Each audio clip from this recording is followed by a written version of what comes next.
हम पढ़ रहे थे महाराणा प्रताप। ठीक,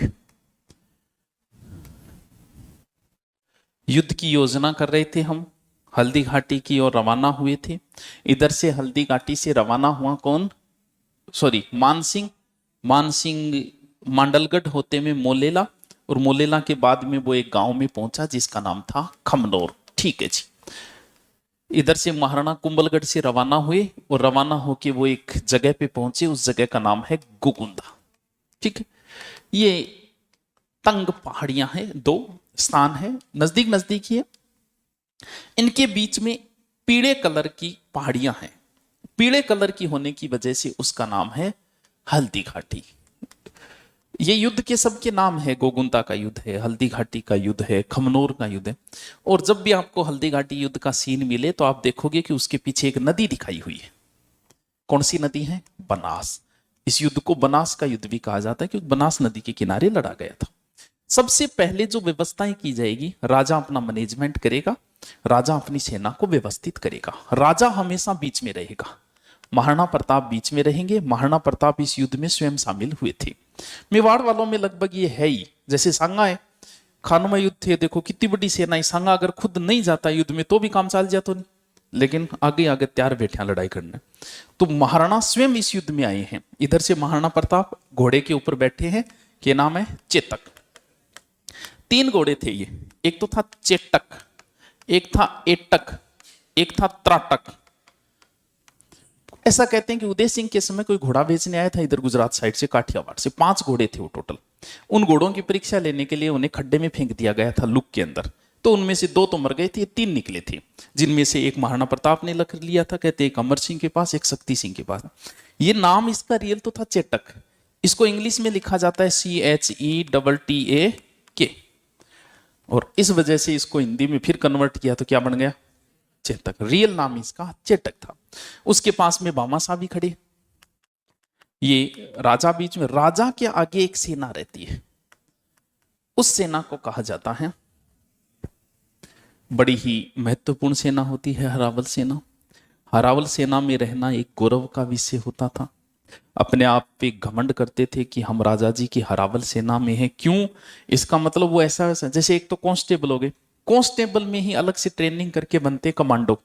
कमांडो भी कांस्टेबल ही होता है, लेकिन वो अपना एक अलग मानता है रुतबा कि मैं कमांडो हूं, मैंने एक अलग ट्रेनिंग की है, हूं तो मैं भी कांस्टेबल। तो वही बात है कि भी है तो ये भी सैनिक, लेकिन इन्हें अपने आप पे एक अलग ही घमंड होता है कि मैं राजा जी की हरावल सेना में। क्यों इंपॉर्टेंट है? इधर मुख्य सेना मानसिंह बीच में रहेगा। मानसिंह एक हाथी पर बैठा है, उस हाथी का नाम है मर्दाना। मानसिंह के आगे भी सेना रहेगी, उसे क्या कहा जाता है? हरावल सेना। जैसे ही युद्ध की शुरुआत होती है तो राजा के इधर भी सेना रहती है, इधर भी रहती है, पीछे, इधर, इधर। जैसे युद्ध की शुरुआत होती है, हरावल दस्ता हरावल दस्ते पे अटैक करता है। ये बायां इसके दाएं पे अटैक करेगा, ये दायां इसके बाएं पे अटैक करेगा। शुरुआत में कौन लड़ेंगे फिर? अब सोचो, हरावल दस्ते के अंदर अगर कमजोर कमजोर चोखा है, आ गया सैनिक, तो राजा जी तो पांव उघड़ जाए घंटा 2 घंटा में। इसलिए हमेशा लड़ाकू रखे जाते थे और मेवाड़ की हरावल सेना में रहने का गौरव किनको प्राप्त था? चुंडावतों को। तो फिर कौन होगा? वही जिन्होंने तलवार बांधी, करसनदास से। ये हरावल सेना में था। महाराणा के साथ एक मुस्लिम भी था इस युद्ध के अंदर। जैसे सांगा के साथ एकमात्र मुस्लिम कौन था? हसन खां मेवाती। और महाराणा प्रताप के साथ कौन था? हाकिम खां सूर। ये सूर है, शेरशाह सूरी। सूर और मुगलों की आपस में बनती नहीं थी कभी, तो मुगलों से जो भी विद्रोह करता वो सूर वंश वाले इनके साथ आके मिल जाते थे। ये कहते हैं कि युद्ध से पहले इसने कहा था कि आज जीते जी मेरे हाथ से कोई तलवार नहीं छुड़वा सकता।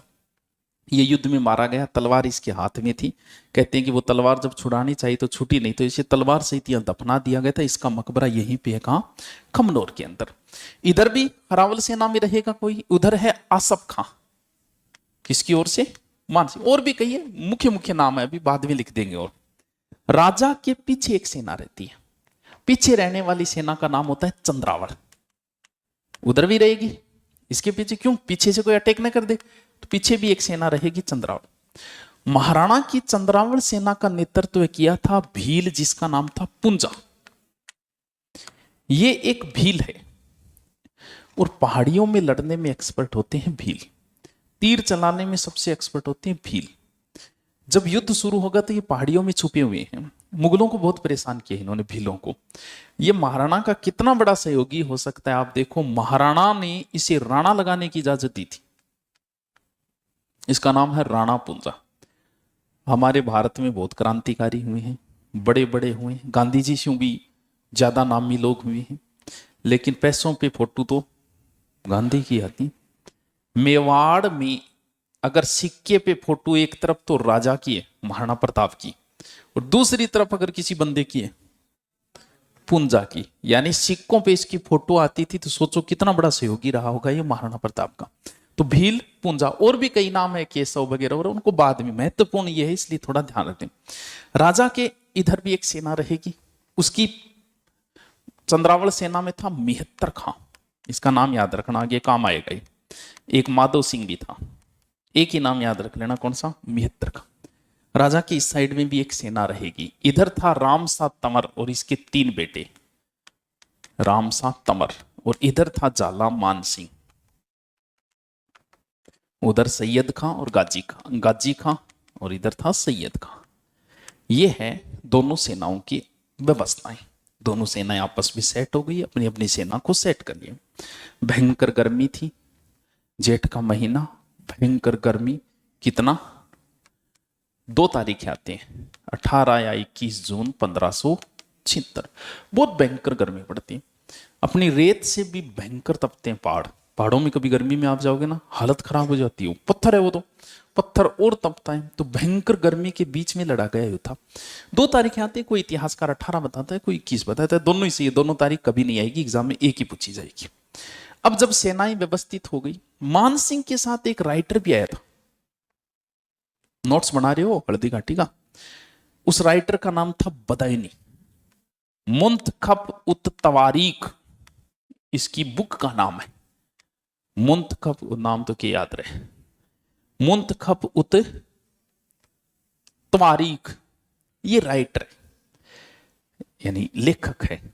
ये साइड में है, इसको कुछ सेना दे रखी है, साइड में बैठा है, पूरे नोट्स तैयार करेगा। इधर से महाराणा प्रताप, इधर से ये लड़ रहा है, वो लड़ रहा है, इसने वीरता दिखाई, क्योंकि इसके अनुसार भी हम आगे का वर्णन देखेंगे। क्यों? क्योंकि ये लाइव देखने वाला आदमी है, युद्ध को प्रत्यक्ष दृष्टा इतिहासकार है बदायूनी, जिसने आराम, जैसे आजकल हम लाइव देखते हैं वैसे ये देखा है लाइव बदायूनी। सेना व्यवस्थित हो गई। अब हम देखते हैं कि वैसे हमने कंपेयर किया था अकबर और महाराणा प्रताप का, तो उसमें मजबूत कौन था? अकबर। अब तो सेना ही व्यवस्थित है, एक दूसरे के आमने सामने। तो हम यहां कंपेयर करें कि यहां कौन मजबूत है मैदान के अंदर।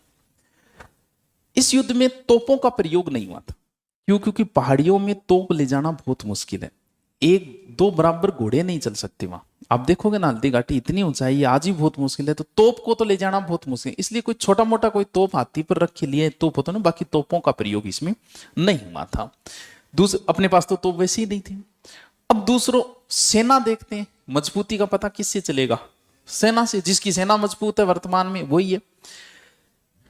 मेवाड़ में श्यामल दास जी कहते हैं कि मान सिंह के पास 80,000 सैनिक थे और महाराणा प्रताप के पास 20,000। बदायूं ने लिखता है कि मान सिंह के पास लगभग 5,000 सेना और महाराणा प्रताप के पास 3,000 सेना। यानी सेना का अनुपात क्या है? डबल है। खानवा युद्ध में तो बाबर से अपने पास कोई 4 गुना सेना थी संगा के पास, लेकिन यहां तो सेना का अनुपात क्या है? महाराणा से डबल सेना है अकबर के पास, मान सिंह के पास। इसका मतलब सेना में मजबूत कौन हो गए? अकबर।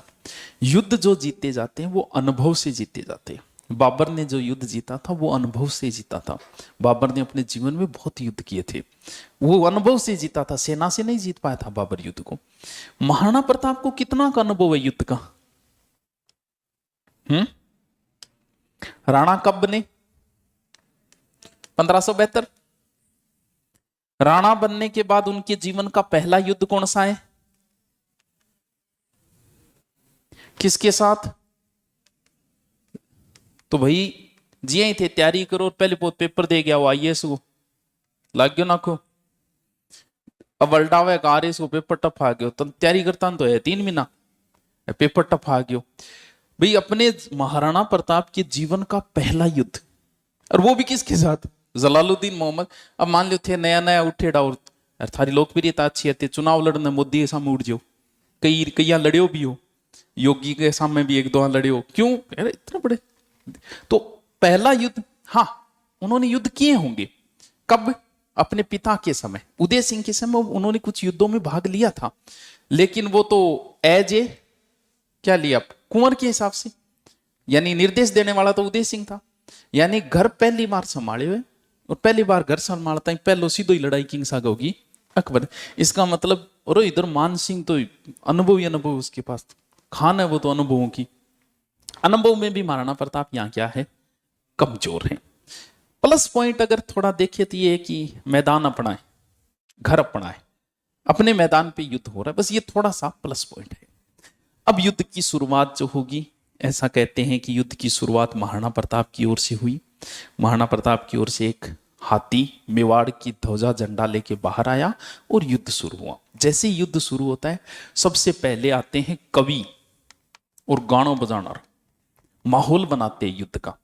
जैसे मैं कह दी ना छोरा नाच, नाचते होगे हैं, कौन नाच पाओगा, और बढ़िया सो गानों लगा दे, तुणुक तुणुक भाई तुणुक तुणुक, कौन था तुणुक तुणुक वाला, पहले क्या वह तुरंगी वाद्य यंत्र भयंकर तरीके से बचेंगे, तो एक युद्ध का एक अंदर जोश पैदा होता है। फिर वह कवि लागेगा नई नई कविता सुनाने और आदमियों के अंदर जोश पैदा होगा, तो ये शुरू हो जाएंगे। कवि शुरू होती दोनों सेनाएं आमने सामने, हरावल दस्ते ने अटैक किया हरावल दस्ते के अंदर, दोनों साइड। ये युद्ध लगभग 5 से 6 घंटे चलेगा भयंकर गर्मियों के अंदर। युद्ध जैसे ही शुरू हुआ, शुरू होते ही दोनों टाइप की सेनाएं आपस में लड़ने लग गई। बदायूनी लिखता है कि दोनों सेनाएं लड़ रही हैं, लोगों ने अपनी इज्जत महंगी और खून सस्ता कर दिया। युद्ध के बीच मैंने आसफ खां से पूछा कि समझ में ही नहीं आ रहा है, अपने वाले राजपूत कौन से, उनके वाले कौन से, मारें किसको। तब आसफ खां कहता है कि तुम तो तीर चलाते जाओ, जिस भी साइड का राजपूत मर रहा है इस्लाम को तो फायदा ही है। मैंने तीर चलाई, मैंने कई काफिरों को मारा, एक भी तीर मेरा खाली नहीं गया। ये इस युद्ध में काफिर शब्द का प्रयोग कर रहा है, जबकि ये युद्ध जो है कोई धर्म युद्ध नहीं था। खानवा युद्ध के मुकाबले ये बहुत छोटा युद्ध है। खानवा युद्ध में तो कितने लोग मारे गए, इस युद्ध में मुश्किल से 500 लोग मरे थे दोनों साइड की। लेकिन ये युद्ध इतिहास में बड़ा महत्वपूर्ण है, क्यों, क्योंकि ये युद्ध जो लड़ा गया था वो मातृभूमि की रक्षा के लिए लड़ा गया था, स्वतंत्रता के लिए लड़ा गया युद्ध था, ना कि ये कोई धर्म युद्ध था। क्योंकि अगर धर्म युद्ध होता तो एक हिंदू का सेनापति एक मुसलमान नहीं होता कभी, और उधर एक मुसलमान का सेनापति कभी हिंदू नहीं होता। ये धर्म युद्ध था ही नहीं। प्रथम दृष्टा शुरुआत में देखने में ऐसा लग रहा था कि हमारी सेना कमजोर पड़ती जा रही है। महाराणा शुरुआत में महाराणा हावी रहा इनके ऊपर, और जैसे ही महाराणा इतने हावी रहा, बदायूनी लिखता है कि हमारी सेना भाग खड़ी हुई, 8 से 10 किलोमीटर तक भाग खड़ी हुई। ये भी लिखता है कि मैं भी भाग खड़ा हुआ, इसमें कोई घमंडारी बात को नहीं, नोट्स तो नहीं पूछ के बना लिया, मैन काम तो है नहीं जान बजा। ये लिखता है कि मैं भी भाग खड़ा हुआ। ये कहता है कि उस समय मेहतर खां ने बड़ी चतुराई दिखाई। मेहतर खां हाथी पे चढ़ के जोर जोर से आवाज लगानी शुरू कर दी कि बादशाह सलामत आ गए, बादशाह सलामत आ गए। और जो सेना 8 से 10 किलोमीटर फैली हुई थी, बादशाह का नाम सुन के धीरे धीरे वो सेना वापस आनी शुरू हो गई। और वो सेना यहां एक जगह है रक्त तलाई, हल्दी घाटी की, ये तो पहाड़ियां हैं, पहाड़ी के जस्ट नीचे है एक मैदान, वो जगह है रक्त तलाई। हल्दी घाटी के युद्ध का एक नाम रक्त तलाई भी है। मुगल जो है ना, मुगलों को मैदान में हराना बहुत मुश्किल है। अब ये तो है एक मैदान, ये थी तंग पहाड़ी। अब बेचारों को पहाड़ियों में लड़ने का नॉलेज नहीं था। पहाड़ियों में तो अपने वाले होशियार थे लड़ने में, क्यों, अपना काम ही पहाड़ियों में था। मैदान में मुगल लड़ने में एक्सपर्ट थे। अब वो सेना जो है मैदान में इकट्ठी हुई, महाराणा की सेना में आ गया था जोश, क्यों शुरुआत में महाराणा हावी रहे, तो वो जो सेना है वो यहां आके लड़नी शुरू हो गई। ये महाराणा की ओर से एक भूल थी। महाराणा अगर पहाड़ियों में ही रहते तो उनको घेर के पूरा परेशान किया जा सकता था, लेकिन उनकी सेना आके यहां लड़ने। तो इस युद्ध का दूसरा नाम एक क्या है, रक्त तलाई का युद्ध भी है। बादशाह बाग यही नजदीक है, इसे बादशाह बाग का युद्ध भी बोलते हैं। ये तो है पहला पड़ाव, जिसमें स्पष्ट रूप से देखे बदायूं के अनुसार तो कौन हावी रहा, महाराणा।